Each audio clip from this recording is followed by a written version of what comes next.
साधु क्या होता है, मैं एक दो संतों के लक्षण आप लोगों को बताता हूं जो बताए हैं श्री सुखदेव जी महाराज ने परीक्षित लाल को, वो तुम्हें हम बताते हैं। बिगड़े हुए कार्य को साधने वाला एक साधु होता है। जो किसी को कोई तकलीफ ना दे वो साधु होता है। जो किसी से वाणी से अनुचित ना बोले वो साधु होता है। जो अपने मन से वाणी से कुछ बोले और कर्म कुछ और करे, यह कोई संत के लक्षण नहीं होते हैं। संत के लक्षण हैं जो मुख से बोले वही समाज के प्रति तोले। आज गोकर्ण जी ने सोचा रात्रि के 12 बज रहे हैं, ये मेरी जन्मभूमि एवं कर्म भूमि है। आत्मदेव ब्राह्मण के बन जाने के बाद गोकर्ण तीर्थ यात्रा को जब चले गए थे और धुंधकारी के लिए वेश्याओं ने मार दिया था। वह धुंधकारी एक बहुत भयानक प्रेत हुआ कि उजड़ गया सब भांति आशाओं का खेत, धुंधक मर कर के बना और महाभयानक प्रेत, बहुत बड़ा प्रेत अर्थात भूत बन गया। आज गोकर्ण ने उसके कई तपदान निर्म किए हैं, लेकिन पता चलने पर उसका कोई उद्धार नहीं हुआ। सोचने लगे कि सब जब मैं आया हूं मेरे स्वागत में लगेंगे, सबकी नींद टूट जाएगी, क्यों ना किसी को बिना तकलीफ दिए सवेरे गांव के लोगों से मिलूंगा। अभी मैं पंडित जी के घर में रह लूं, क्योंकि रात्रि के 12 बजे पहुंचे थे। सोचने लगे कि या निशा सर्वभूतानां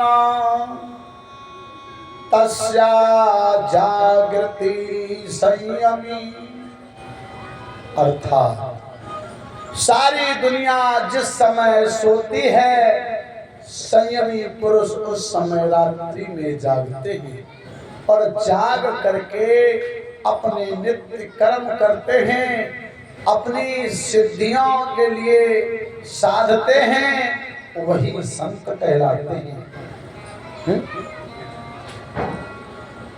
जैसे ही आंखों को बंद करके बैठे, वैसे ही एक महाभयानक शोर हुआ। शोर को सुनते ही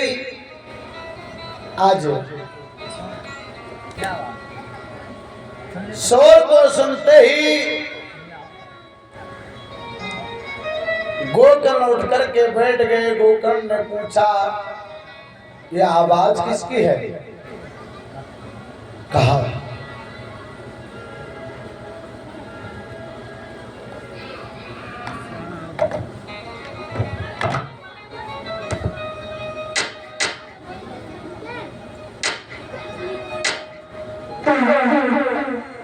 महाभयानक आवाज जब हो रही है, फिर ध्यान में लीन हुए गोकर्ण।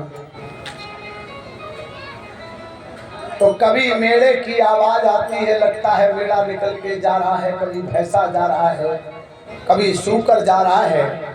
महाभयानक प्रेत आत्माएं आगे से जा रही थी।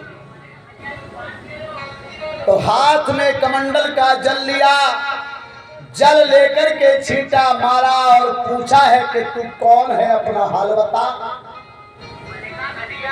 जब इतना हाल पूछा तो महाभयानक शोर,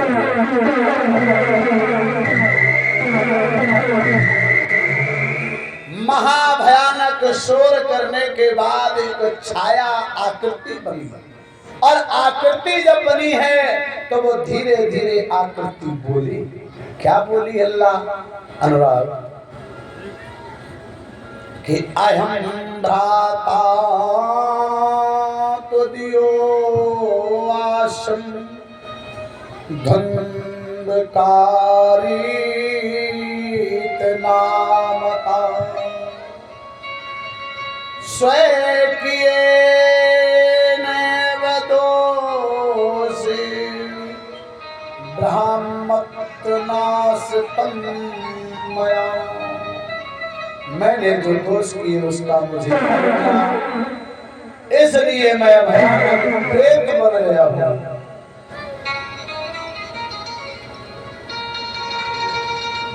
जब इतना सुना कहने लगा है धुंधकारी, मैं आपका भाई धुंधकारी हूं जो प्रेत बन गया, वेश्याओं ने मुझे मार दिया। तुमने इतने भी श्राद्ध किए लेकिन मेरा कोई तर्पण नहीं हुआ।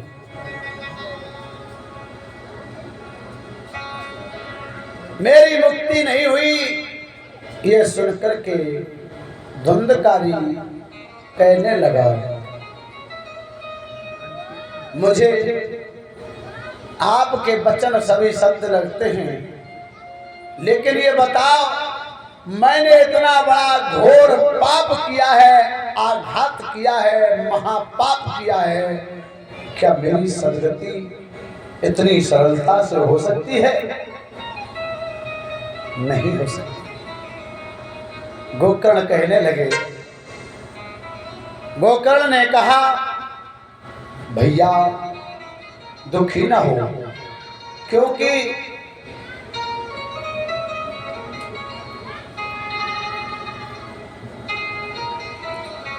कि समय बड़ो है बलवान जगत में,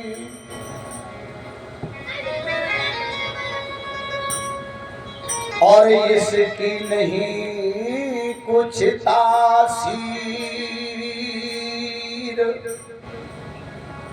मिल जाते नाते हजार जगत में, हर मिले न माँ का योगी। माँ जाया वीर नहीं मिल सकता। इधर गोकर्ण ने सुबह उठ करके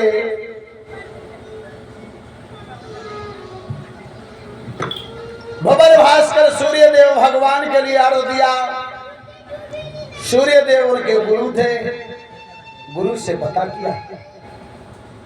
गुरु ने बताया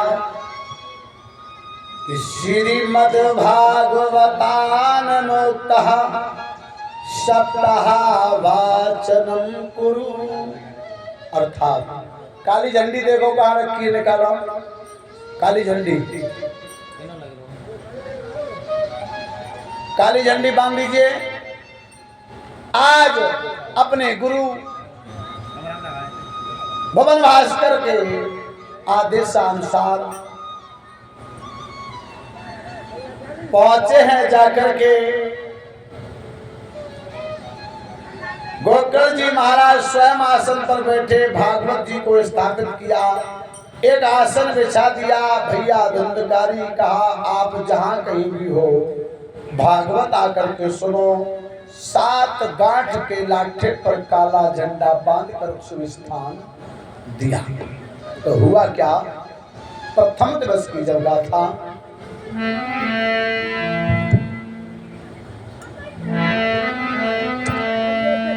तो प्रथम दिवस की गाथा में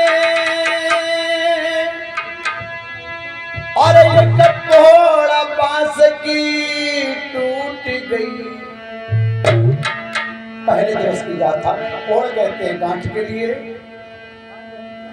और या यूं कहिए इतने में ही एक गांठ जरम की छूट गई।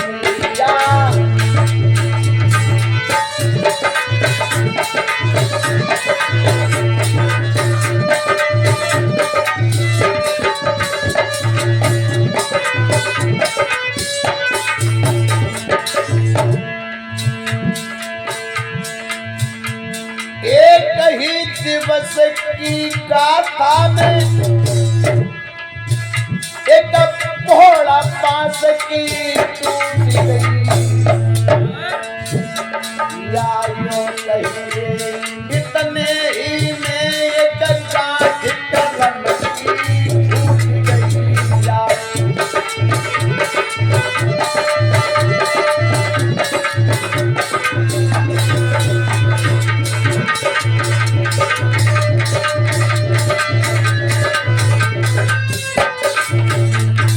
एक रोज की गाथा, एक गांठ का छूटना, दूसरा दिवस, तीसरा दिवस, चौथा, पंचम, षष्ठम,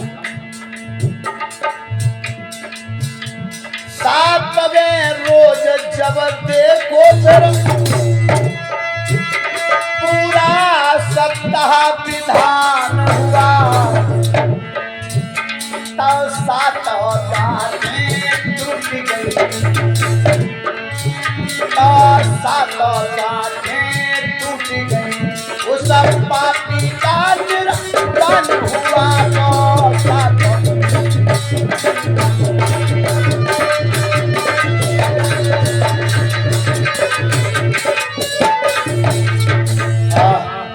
सातों गांठें टूट गई, पापी का निर्वाण हुआ। अंतिम दिवस यही नहीं, आया सुरपुर से एक विमान, देखते देखते पाकर या वैकुंठ को प्रस्थान कर गए। बताते तो यह है कि अत्रैव महाशास्त्र शांतारो मम निर्मला, अर्थात भागवत तो शास्त्रों लोग अर्थात हजारों सुनते हैं, लेकिन सबका भला क्यों नहीं होता। तो इसलिए गोकर्ण जी महाराज ने कहा कि तुम हमसे प्रसन्न ना करो। सभी लोग अपने मन को एकाग्र करके न कथा कहते हैं न सुनते हैं। क्यों नहीं कहते हैं, क्यों नहीं सुनते हैं?